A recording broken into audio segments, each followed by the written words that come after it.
사도 바울은 에베소서를 통해서 우리는 예수 믿기 전에 영적으로 죽었다고 말합니다.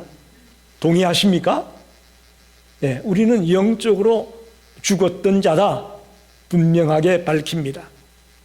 그러나 이제 예수를 믿고 난 이후에 우리는 영적으로 산 자가 되었다라고 말합니다. 믿습니까? 아멘입니다. 이것을 일컬어서 신령한 복이다, 그렇게 말하는 것입니다. 내가 예수 믿기를 결단한 것은 개인적인 결단이라고 말할 수도 있습니다. 내가 개인적으로 하나님 앞에 나가 회개하고 내가 예수 그리스도를 믿는다고 고백함으로 하나님의 자녀가 되어진 것, 개인적인 결단이고 또 결심입니다. 그러나 이제 예수를 믿고 나면 우리는 하나님의 자녀로서 한 공동체에 속하게 된다는 것을 알아야 됩니다.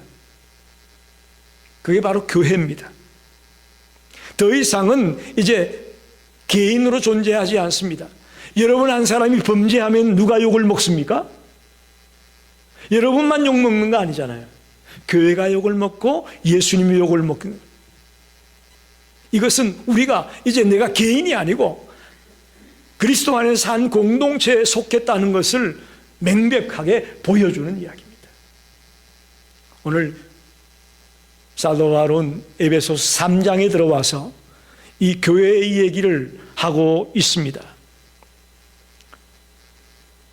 저와 여러분은 이제 복음을 듣고 주님의 보혈로 죄의 사함을 받고 예수님을 나의 구주로 영접함으로 하나님의 자녀가 되면서 이제는 교회의 한 지체가 되어졌다, 하나님의 자녀들의 공동체 안에 한 지체가 되어졌다라는 것을 우리는 알아야 될 것입니다. 그래서 오늘 설교 제목이 교회의 비밀을 말하려고 하는 것입니다. 특별히 여기서 말하는 교회는 눈에 보이는 유형교회라기보다는 눈에 보이지 않는 무형교회의 의미가 더 강하다는 것을 기억하십시오. 여러분, 이 건물이 없으면 교회가 없어지나요? 한번 물어봅시다. 아니죠. 이 건물로서의 교회도 물론 의미가 있겠지만 성경에서 강조하는 것은 무형의 교회를 강조합니다. 에클레시아라는 말은 에크, 밖으로, 칼레오, 불러내다. 우리는 세상에 죄악에 빠져있던 자들을 불러낸 자입니다. 그게 바로 우리 크리스찬이에요. 그래서 우리가 교회입니다. 할렐루야. 여러분 한 사람 한 사람이 교회라는 걸 잊지 마십시오. 그런 의미에서의 교회, 오늘 사도 바울은 말하고 있는 겁니다. 첫째로 교회의 배경을 생각해 봅시다. 대부분의 사람들은 예수님이 십자가에 달려다가 부활하고 성천하신 이후에 오순절 성령 강림 사건이 임하지 않습니까?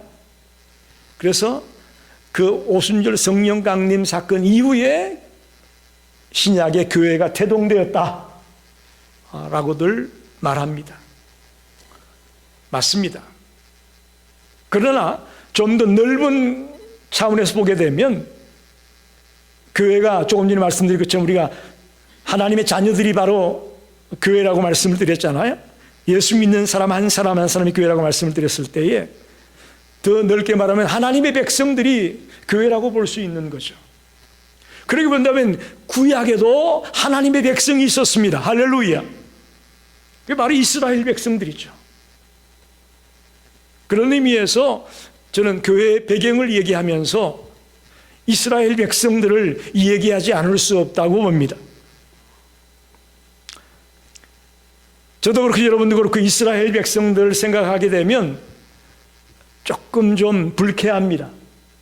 왜 하나님이 허구 많은 백성들 가운데 이스라엘 백성들을 택해서 그들을 출애굽시키고 그들을 가나안 땅에 들어가게 하고 좀 너무 편애하는 거 아니냐, 이런 생각을 하게 되는 것이 사실입니다. 왜 어느 한 민족만 특별히 대접을 하고 다른 민족들은 대접을 안 하나라는 생각을 하게 되는 것이 정상입니다. 그런데 여러분 생각해 보십시오. 하나님이 이스라엘 민족을 택해서 이끌고 있는 모습이 구약에 기록되고 있는데, 이것은 이스라엘 민족을 특별 대우하기 위해서 또 뭔가 잘나고 똑똑하고 예쁜 면이 있어서 그렇게 하는 것이 아니고,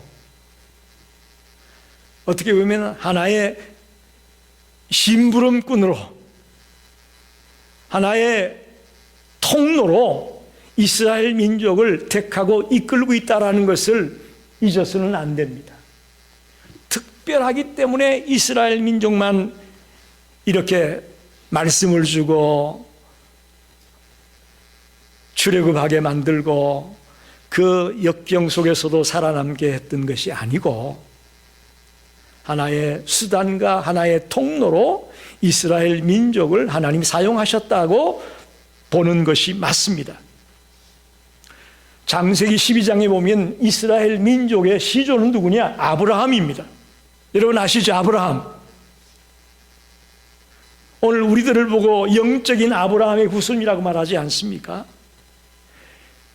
즉 혈통적으로는 이스라엘 민족의 시조는 아브라함이라고 보는 것이 맞습니다. 창세기 12장 1절로 3절에 이런 말씀이 있습니다. 여호와께서 아브라함에게 이르시되 너는 너의 고향과 친척과 아비집을 떠나 내가 내게 보여줄 땅으로 가라. 내가 너로 큰 민족을 이루고 내게 복을 주어 내 이름을 장대하게 하리니 너는 복이 될지라. 너를 축복하는 자에게는 내가 복을 내리고 너를 저주하는 자에게는 내가 저주하리니 땅의 모든 족속이 너로 말미암아 복을 얻을 것이라 하신지라. 할렐루야. 이처럼 아브라함으로부터 축복을 하고 있습니다. 이것이 이제 이삭과 야곱으로 연결되어져 나가는 것을 우리가 성경에서 알고 있죠. 이스라엘이라는 이름은 원래 야곱의 별명입니다. 즉 아브라함으로부터 국가의 시조를 삼았지만 이름은 그의 손잡을 되는 야곱에서부터 이스라엘이라는 이름이 나오게 된 것을 말하고 있습니다.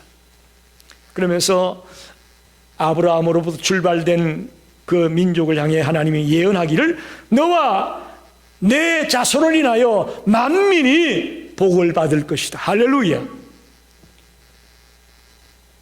이스라엘 백성들만 복을 받는 게 아니라 아브라함 이후에 아브라함 때문에 모든 민족들이, 모든 백성들이 복을 받을 것이라고 분명히 하나님은 약속하고 있습니다.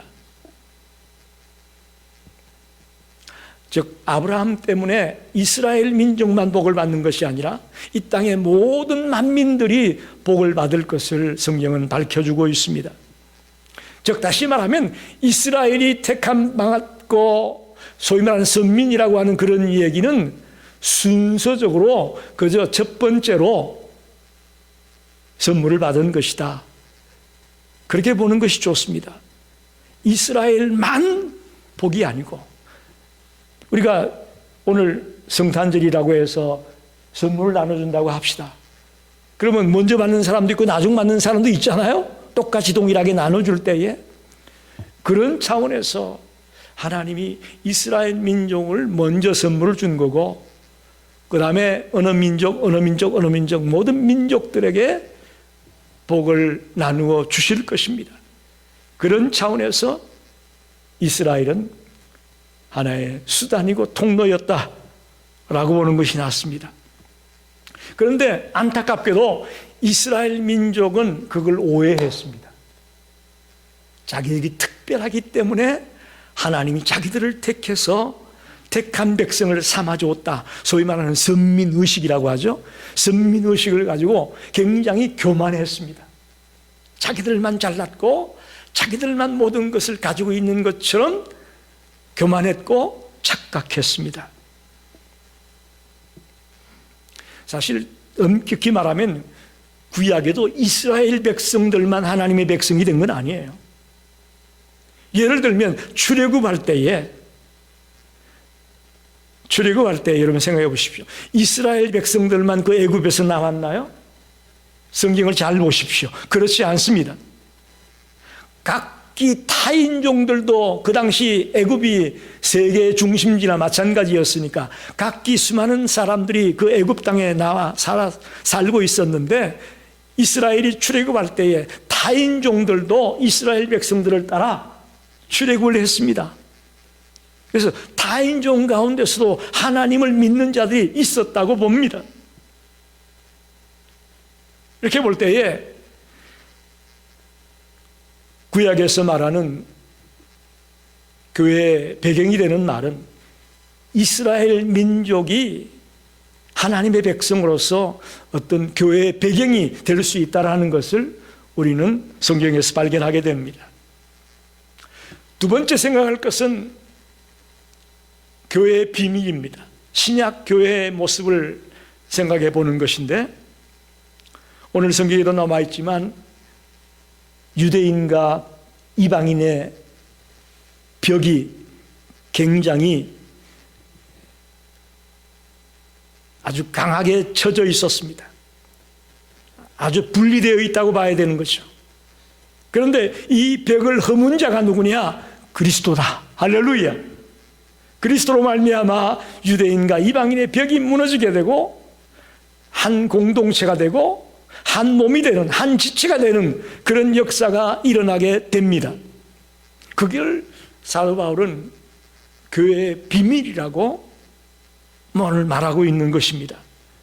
성령님의 역사로 벽이 무너지고 교회가 하나가 되는 일이 벌어졌다. 그게 비밀이다. 비밀의 계시다. 이렇게 말하는 겁니다.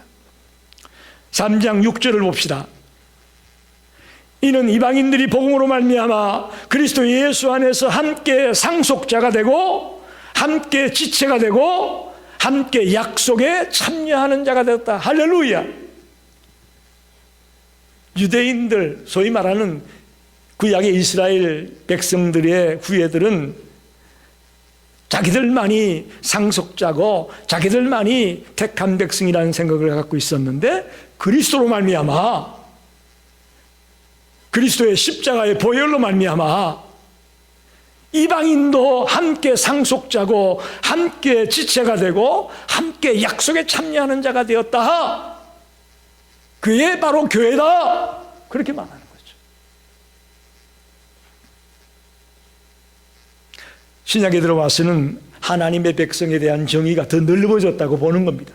구약에서는 이스라엘 백성들만이 하나님의 백성이라는 모습으로 설명이 되었다면, 신약에 와서는 아니야, 이스라엘 백성만이 아니라 이 땅의 모든 백성들이 하나님의 백성이 될 수 있음을 분명하게 말합니다. 예수 믿는 유대인, 예수 믿는 이방인 누구나 다 동일하게 하나님의 자녀고 하나님의 백성입니다. 여러분, 오늘 흑인이나 백인이나 항색인종이나 이 땅의 어느 누구든 간에 그리스도 안에서 한 형제자매고 한 지체임을 믿으시기 바랍니다. 그 비밀이 바로 이 비밀인 거죠. 하나님의 백성들의 공동체가 바로 신약에서 말하는 교회입니다. 우리가 교회의 모습을 이야기할 때에 조금 전에 이스라엘 백성 얘기를 했는데, 더 근원적으로 올라가면 아담과 하와에서부터 얘기할 수 있습니다. 아담과 하와가 잘못함으로 어떻게 됩니까? 전 인류가 제약된 모습으로 태어날 수밖에 없습니다. 아담과 하와의 원죄로 말미암아 그 이후에 태어나는 모든 백성들은 제약 가운데 태어나게 되죠. 즉 아담과 하와의 실패로 그 뒤에 태어나게 되는 모든 자들도 실패자의 모습으로 태어나게 된 것을 우리는 보게 됩니다. 이스라엘도 마찬가지입니다. 그렇게 하나님이 사랑을 베풀고 간심을 베풀고 음으로 양으로 도와주면서 인도했지만 끝내 이스라엘은 실패합니다. 아수르에게 망하고 바벨론에게 망하고, 더 나아가서 신약에 예수님이 왔을 때에도 그 예수를 십자가에 못 박아 죽이지 않습니까? 그러면 그들이 뭐라고 말합니까? 이 죄를 우리와 우리 자손에게 돌리십시오 그랬어요. 예수를 십자가에 못 박아 죽이면서 이 죄를 우리와 우리 자손에게 돌려달라, 그들이 그렇게 외치지 않습니까? 그게 바로 이루어졌습니다. 바로 나치에게 어마어마한 유대인들이 죽어나가는 비극적인 일들이 벌어지지 않습니까? 또 나라 잃은 민족으로 2000년 가까이 유리방황하는 민족이 되어집니다. 교회가 교회답게 행동하지 못했을 때에 얼마나 끔찍한 비극이 벌어지는가를 아담과 하와를 통해, 이스라엘 민족을 통해 하나님 보여주는 겁니다. 여러분, 눈을 넓게 뜨시고 이 넓은 진리를 여러분 오늘 발견하셔야 됩니다. 물론 나치 독일이 하수인이 된 것은 불행한 일입니다만은 유대인들은 자기들이 받을 대가를 받은 겁니다.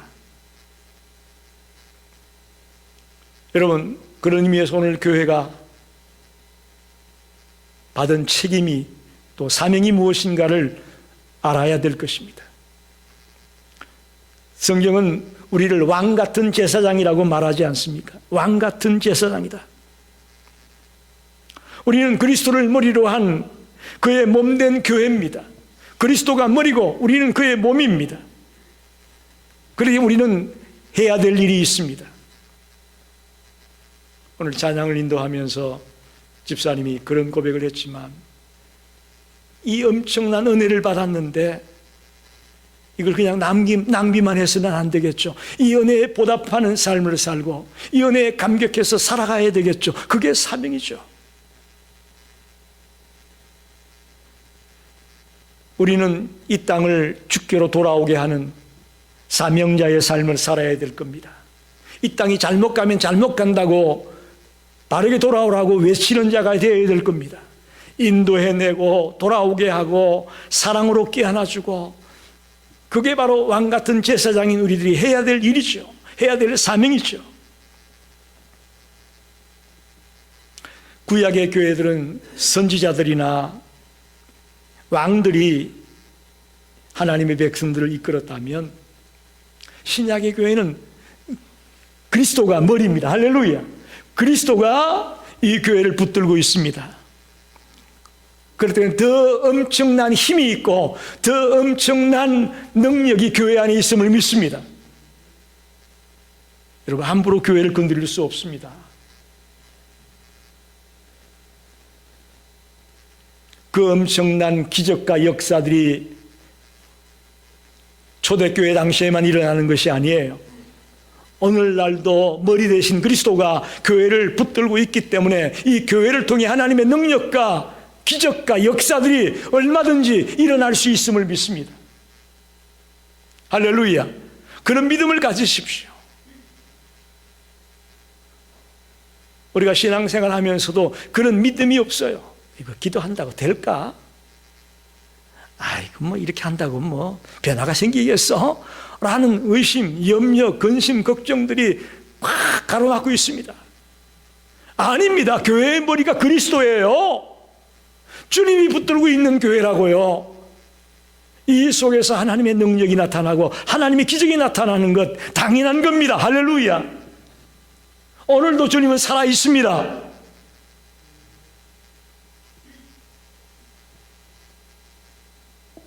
그런데 우리가 구약의 이스라엘 백성들 얘기를 했습니다마는, 이스라엘 백성들은 정말 하나님이 끔찍하게 사랑했잖아요.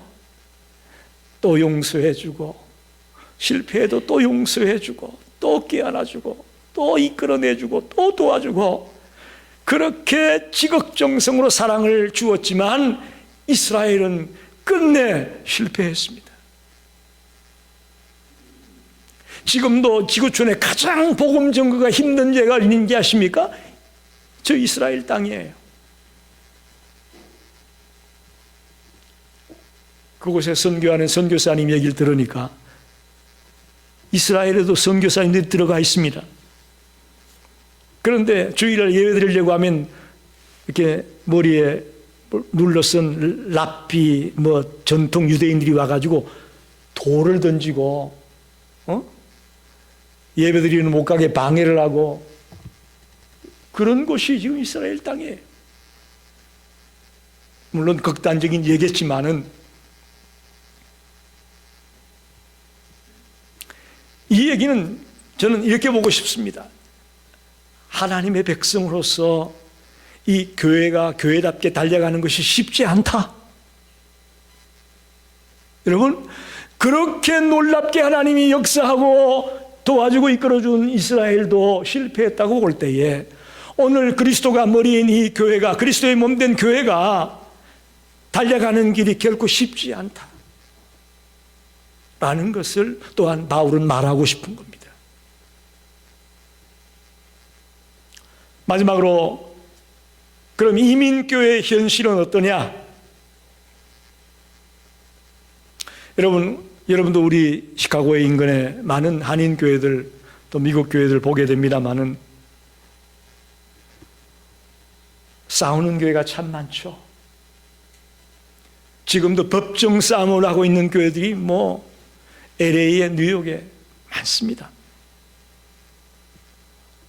여러분, 이 싸움이 벌어지면 누가 끝내 욕을 먹죠? 싸우는 사람들이 욕을 먹나요? 하나님이 욕을 먹나요? 끝내 욕 먹는 분은 하나님입니다. 성도와 성도가 담을 쌓고 으르렁거리고 싸우는 것, 이거 구약의 역사 속에도 있었는데 구약에는 특별히 분열왕국 시대가 있었죠. 북쪽 이스라엘이라고 말하고 남쪽 유다라고 말합니다. 즉 북쪽 이스라엘이라는 나라에는 10지파, 12지파 가운데 10개의 지파가 뭉쳐서 이스라엘이라고 말하고 남쪽에는 유다와 베냐민 2지파를 모아서 유다라고 불렀습니다. 그런데 이제 유다 지파들이 성전 중심으로 하나님을 섬기는 그런 모습으로 달려가게 되니까 늘 대립하고 있던 북쪽 이스라엘은 이방신을 끌어다가 이방신을 섬기는 일에 열심이었죠.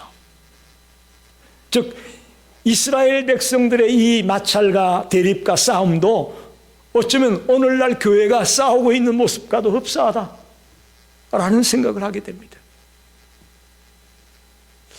왜 은혜가 넘치고 사랑이 넘치고 기쁨이 넘쳐야 될 교회 안에 싸움이 있을까? 이건 구약의 이스라엘 백성들이 지지고 볶고 싸웠던 것처럼 오늘날의 교회도 하나도 달라지지 않고 똑같이 닮아가고 있다 라고 생각이 되어집니다. 여러분, 우리가 만나서 얘기하다 보면 이런저런 남의 교회 얘기들을 합니다. 어느 교회는 어떻더라, 어느 목사는 어떻더라, 누구는 어떻더라. 여러분, 그런 것에 귀를 기울이지 말고 나는 어떠냐 라는 관점으로 자신을 돌아보게 되기를 바랍니다. 어느 교회는 어떻더라, 어느 목사는 어떻더라, 그거에 너무 신경 쓰지 말고 나는 과연 어떠냐, 내가 과연 정말 하나님의 자녀답게 지금 신앙생활을 하고 있냐, 그것에 먼저 우리 포커스를 맞춥시다. 내가 살면 교회도 삽니다. 할렐루야. 내가 죽으면 교회도 죽는 거요. 내가 영적으로 죽어 있고 잠자고 있고 게으르고 나태하고 그럼 내 교회도 죽는 겁니다. 그런데 우리는 자꾸 자기는 돌아보지 못하고 남들을 돌아보려고 하는 거죠. 그래서 이렇게 말하는 분도 있습니다. 아무리 애를 써도 교회가 달라지지 않더라. 여러분, 내 힘으로 달라지는 거 아닙니다. 주님의 은혜로, 주님의 능력으로 교회가 달라지는 겁니다. 할렐루야. 믿으십니까? 내 힘으로 달라지는 게 아니에요. 내가 하는 거 아니에요. 하나님의 능력이 교회를 변화시키고 교회를 새롭게 하는 것이지 내가 하는 것이 아닙니다. 자꾸 내가 해도 안 되더라라고 생각을 하게 되니까 슬금슬금 교회에서 빠져나가죠. 구경꾼이 되는 거죠. 감망하는 거죠. 어떻게 되든 말든 나 상관없어. 주일날 나가 예배드리고 헌금 내고 그냥 내 할 길 했으니까 나 간다. 구경꾼으로 전락하는 그리스도인이 많아집니다. 여러분 그러지 마십시오. 정말 허리띠를 불끈 줄만 매고 정말 적극적으로 열정적으로 신앙생활을 하게 되길 바랍니다. 그게 신앙생활이에요. 때론 힘들고 어려운 일이 있을 수 있습니다. 교회 안에도.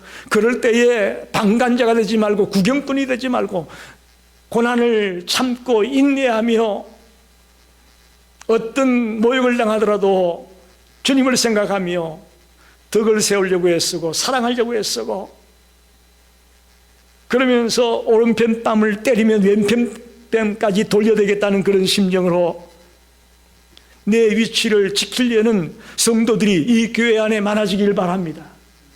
지금 그런 성도들이 필요하고 그런 교회가 저는 필요하다고 봅니다. 조금만 힘든 일이 생기면 저쪽 교회로 옮겨가 버리고 조금만 힘들면 또 다른 교회로 옮겨가고 길어야 3년이요 한 교회에 가게 되면 그거는 아니잖아요. 그건 아니죠. 해피가 도망가는 게 해결책이 아닙니다. 그 속에 있으면서 인내하면서 눈물을 흘리면서 이 교회가 하나님 앞에 바로 서기를 몸부림치는 내가 될 때에 이 교회에 소망이 있고 이 교회에 희망이 있는 겁니다.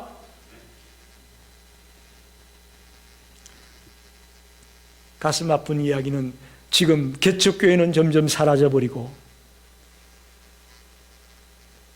기존의 메가처치들만 점점 더 커져나가는 안타까운 현실이 벌어지고 있습니다. 한국이든 미국이든 마찬가지입니다.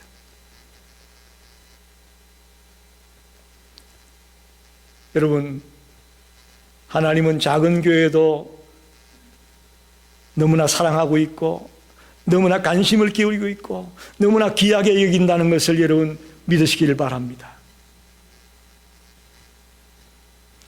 조금 전에 이스라엘 민족이 그렇게 사랑을 받았지만 실패했다고 말씀드렸는데 여러분 생각해 보시오. 어떤 민족을 구름 기둥과 불 기둥으로 인도해온 백성들이 있나요? 만나를 먹여가면서 40년 동안 그 길을 걸어오게 한 민족이 있나요? 그런 놀라운 사랑을 받았던 이스라엘도 실패했다고 볼 때에 이 땅의 교회들이 가는 길이 만만치 않다는 것을 분명하게 우리는 알아야 될 겁니다. 그런데 감사한 것은 이스라엘 민족은 실패했을지 몰라도 망했을지 몰라도 하나님은 살아계십니다. 할렐루야. 이겁니다. 말씀을 정리합니다. 하나님은 바울에게 교회의 비밀을 알려주고 있습니다. 비밀의 계시를 받았다고 말하잖아요. 그러면서 그 목적은 그리스도의 품성을 이방인들에게 전하기 위해서 그렇다. 7절로 9절 말씀을 보겠습니다.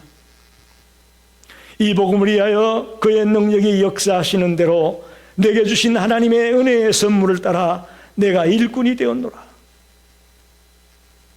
모든 성도 중에 지극히 작은 자보다 더 작은 나에게 이 은혜를 주신 것은 정량할 수 없는 그리스도의 풍성함을 이방인에게 전하게 하시려고, 그리스도의 품성을 이방인에게 전하게 하려고 이 교회의 사명이 뭐냐? 이방인들에게, 주를 모르는 백성들에게 하나님의 품성을, 하나님의 살아계심을 증거하는 거예요. 나만 구원받는 것으로 만족하지 말고 아직도 주를 모르는 자들에게 복음을 전하기에 달려가는 것이 교회가 해야 될 일입니다.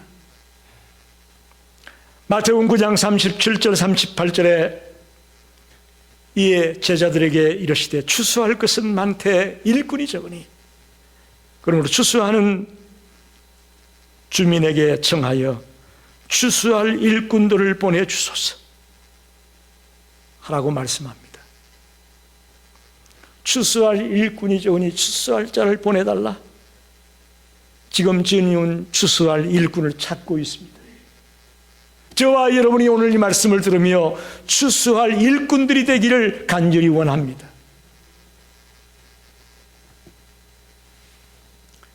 마지막으로 우리가 꼭 생각해야 될 것은 교회가 참 교회이냐 거짓 교회이냐 라는 것을 구별하는 것을 교회의 표지라고 말합니다. 교회의 표지. 참이냐 거짓이냐를 표시하고 가르쳐주는 것을 표지라고 말하는데, 하나님의 진리의 말씀이 선포되는 곳이 교회입니다. 할렐루야. 뭐 재밌는 프로그램이 있고 뭐 모임이 많이 있고 물론 그런 것도 필요합니다마는 더 우선적으로 중요한 것은 참 교회는 하나님의 진리의 말씀이 선포되는 교회냐, 도덕이나 윤리나 철학이나 세상 풍조를 논하는 데가 아니고 하나님의 진리의 말씀이 선포되는 곳이냐 아니냐, 그게 교회의 표지라는 거죠. 두 번째는 성례전을, 즉 성찬식을 거행하느냐 안 하느냐라는 겁니다. 절기든 때를 맞춰서든 규칙적으로 성찬식을 거행하는 교회가 참교회라고 말합니다. 마지막 하나는 진실된 건징이 있는 교회가 참된 교회다. 건징이 뭔지 아시죠? 벌을 내리는 거예요. 전에도 제가 말씀드렸지만 오늘날 교회 안에서 만약에 벌을 내렸다, 교회 오겠어요? 오겠느냐고요.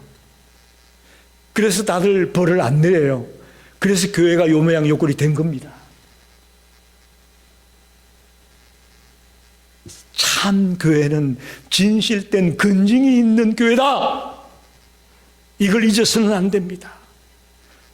잘못되었을 때 잘못되었으니 근신하라고 이야기를 해야 됩니다.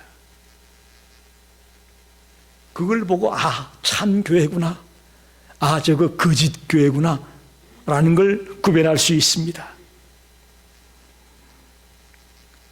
10절 11절 말씀해 보게 되면, 이는 이제 교회로 말미암아 하늘에 있는 통치자들과 근세들에게 하나님의 각종 지혜를 알게 하려 하심이니 곧 영원부터 우리 주 예수 그리스도 안에서 예정하신 뜻대로 하신 것이라. 여기 이제 복음 증거는 교회를 통해 증거되는 것이다, 그런 말입니다. 할렐루야. 구약에는 선지자나 제사장이나 이런 사람들을 통해서 말씀이 선포되었을지 모르겠지만 지금 신약 우리 시대에는 교회를 통해 복음이 증거되는 것이다. 우리는 놀라운 사명을 받은 겁니다. 만나는 사람들에게 담대하게 복음을 전하며 살아가는 자들로 우리가 뽑힘을 받았습니다. 그러니 땅의 것만 생각하지 말고 영원한 하나님의 나라를 생각하면서 바울이 이방인들을 위해 복음 증거자로 부름받았다고 당당하게 외쳤던 것처럼 우리도 내 가족들, 내 친구들, 내 친지들, 내 이웃들에게 복음 증거하는 사명을 받았다는 이 생각을 놓지 말고 사명감을 가지고 달려나가는 성도들이 되시고 교회가 되시기를 간절히 축원합니다. 기도합니다.